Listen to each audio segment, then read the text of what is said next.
Kevin McCullough. Welcome back. Kevin McCullough, thrilled to have you with us. Coming up in the spotlight tonight, country music star Ann Wilson. And we've also got a brand new sneak peek at a brand new Angel Studios production called Ordinary Angels. You're not going to want to miss this. Kevin Downs, the director, joins me in just a bit. But we continue with Dr. Monica Crowley. Monica, you served in the last Trump administration. You saw how things worked on the inside. KT McFarland joined me on election night this last week to kind of tell me a little bit that the way that Trump worked behind the scenes is much more kind of characteristic of his public persona on the trail. I've noticed the tone is much more conciliatory. I've noticed that there's not a lot of bombasticness to the message. He's bringing up his former competitors and having them stand on the stage with him. He's thanking the hordes of volunteers and crowds. In Iowa, he was effusive with the giving of thanks to everyone that was around him. We seem to be seeing a gentler Donald Trump in many aspects. And I don't know if it's just that, maybe the trials and the schedule is taken a little bit out of him, but he seems to be, I don't know, more settled, more calm, still intent on what his agenda is and still very much ready to fight for America to be put first. But do you sense this as well? Is there a gaining of some degree of wisdom and perspective that he's picked up in the last 4 years?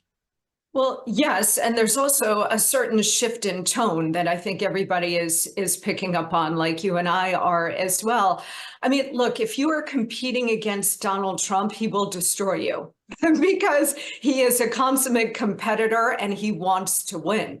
So if you are coming at him in a Republican primary like Nikki Haley is now, or Ron DeSantis was prior, Chris Christie, et cetera, he will destroy you. I mean, he will cut you out at the knees and take no prisoners. And he will do the same for Joe Biden or whomever the Democrats decide to run.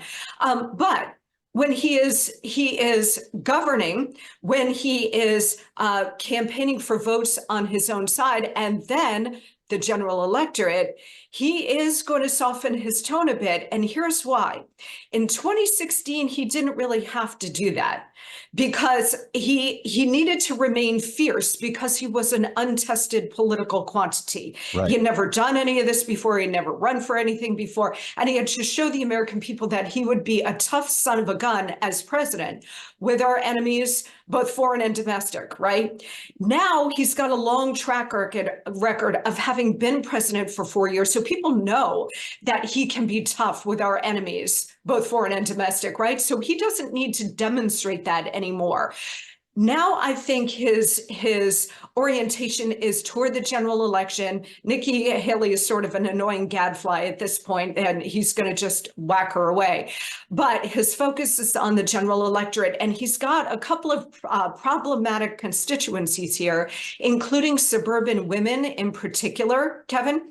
And I think now softening the tone a little bit is going to help him and serve him very well moving forward, because they're going to see a new and possibly improved Donald Trump, where he doesn't have anything to prove. All he's going to say is, I did it once before, I'm going to do it again. Booming economy, enforced border, law and order, and world peace. It's interesting. I don't know what people expect or want in an American president. Well, that's such an easy list to right? pull off, right? I mean, everybody's got those solutions.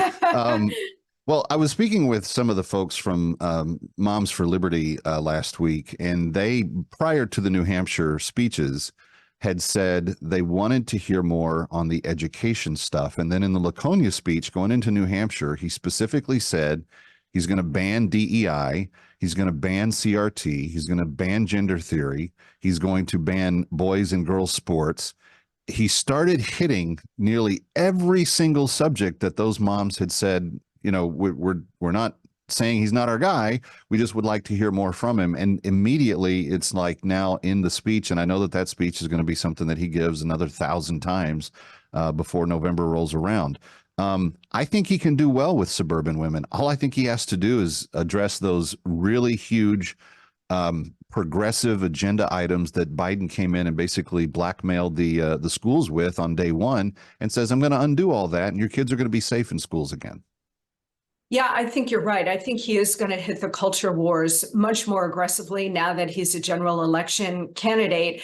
I think, he has been talking about them over the last year, but they've been muted relative to illegal immigration, the border, national security, and the War economy, and of security course. and economy kind of come a little bit before. Yeah, Again, yeah, how much can we yes. ask of one human being? It's like, I know. all right, Dr. Monica Crowley, always appreciate your insights. Thank you for being back with us. And we'll talk to you again, I'm sure, before the election of 2024. But thanks for being here. You bet. Mike. Stick around for more of That Kevin. Next, That Kevin Show with Kevin McCullough.